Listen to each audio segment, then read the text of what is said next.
I got involved organizing the memorial, I would say, several years ago. Randy was a friend of mine, and the last 5 years I've been finally emotionally healed enough to come out. It's been really tough. And that's what I was like, what I was just saying is that, the loss that was, immediately after, but for 20 years, we've been dealing with the loss and still trying to heal every day. Yeah, for 20 years you try to heal forever, and honestly, you never heal from something like this. It's with you forever.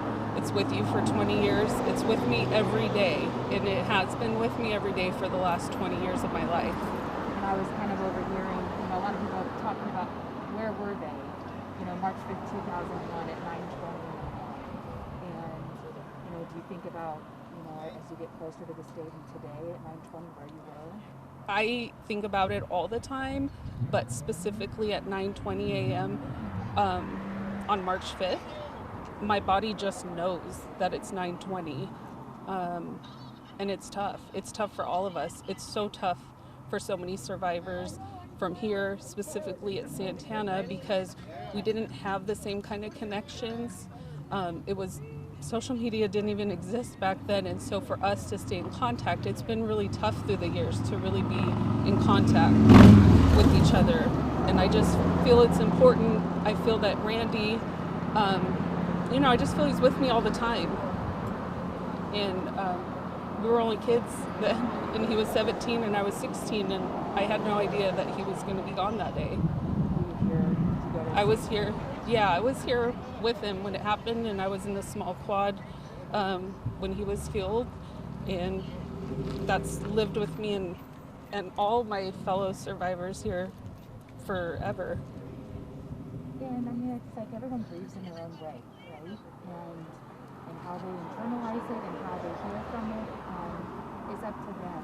But how important is it to be able to have this memorial here tonight and every year? I will say this, it is vital to our survival and our continued healing to have a memorial and to memorialize this. I will say, as a survivor, it's hard though, because as much as I want to do this every year, I dread coming here every year. But I feel that in the moment, in the generation that we're at, and with COVID and everything happening, we don't have that human connection. And for us here, we have to have that human connection. It's just critical. The survivor connection for anybody out there who has survived a mass violence incident, the peer support and connection is critical to the healing journey because it's forever. And when you see, since Santana, we continually see these mass shootings at schools. And it's hurtful. What do you think when we move forward of what we can try to do to prevent these from happening? After every shooting you hear tighter gun laws, but we're still at the same place we were 5 years ago. I would say that, and I would say we're actually a lot worse place than then. Santana was 2001. Then we had 9/11 6 months after, but we've had Parkland, we've had Route 91, and we've had year after year after year, and the struggle is they keep getting worse. And there's more survivors that join our family, and we do feel that as a survivor community. We're a family. We have to, in the end, we only have each other for support, and it's nothing that I would ever wish anybody to be a part of, but really what I would like to say to any survivor out there is we are here for each other. We need to be there together, because together we are responsible for the healing. We were not responsible for what happened to us and what brought us here, but we are, each and every one of us, responsible to take ownership of our own healing, and we can do that together. Thank you so much. Is there anything else that you'd like to add? I would just like to add, just thank you. If you are a survivor out there and you want any type of support, I would ask that you just look up the Rebels Project. It's a peer support group for mass violence survivors.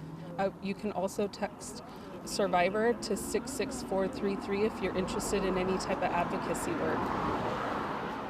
Thank you so much. I really appreciate it.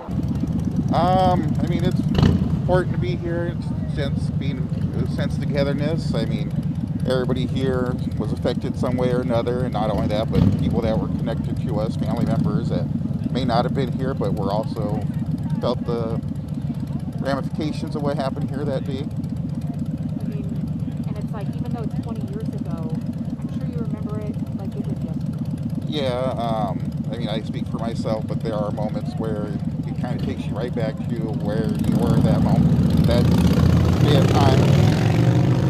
All those feelings and emotions come back to you, and there's some good days and there's some bad days. And I'm sure maybe is it triggered when you see another mass shooting? Um, bef- Earlier on, yes. Now, I mean, not to say desensitized, but it's not the same as it was back 20 years ago when they were starting to come around.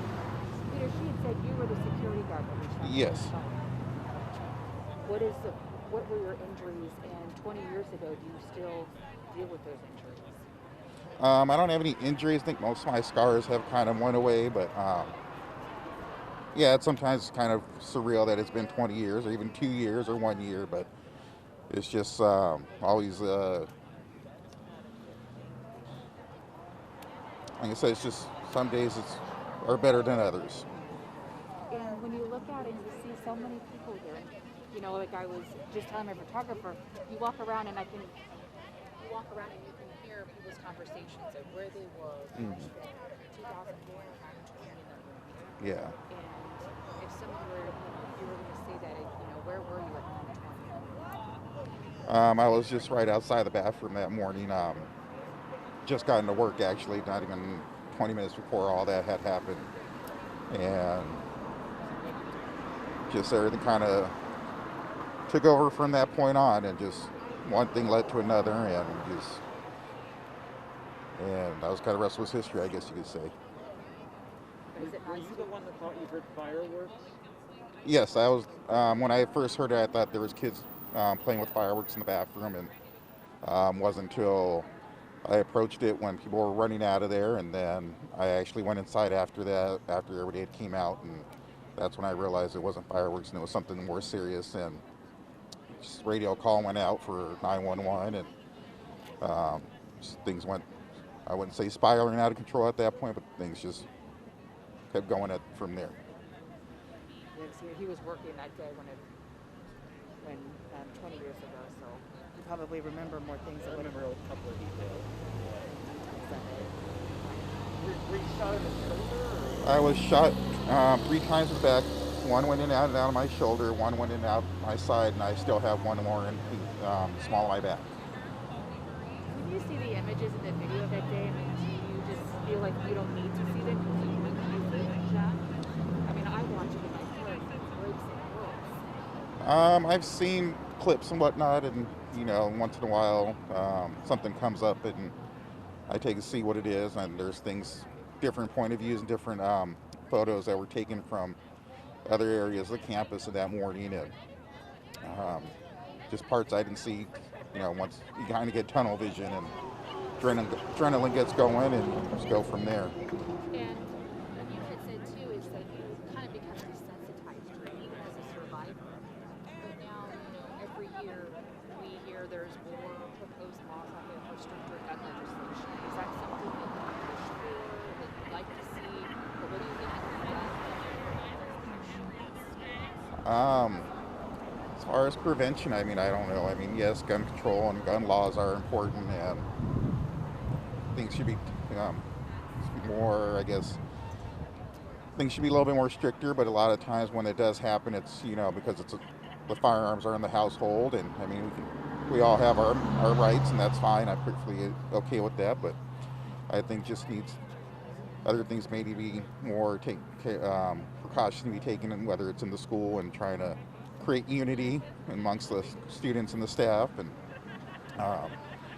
possibly throughout the community also. I mean, it affects the community no matter what. Do you come here every year? I try to. I try to at least come out here on the anniversary of, and I'll be honest, sometimes I totally forget because there's years where I didn't realize it had passed. Thank you, Peter. Mm-hmm. Glad you're still with us. Thank you.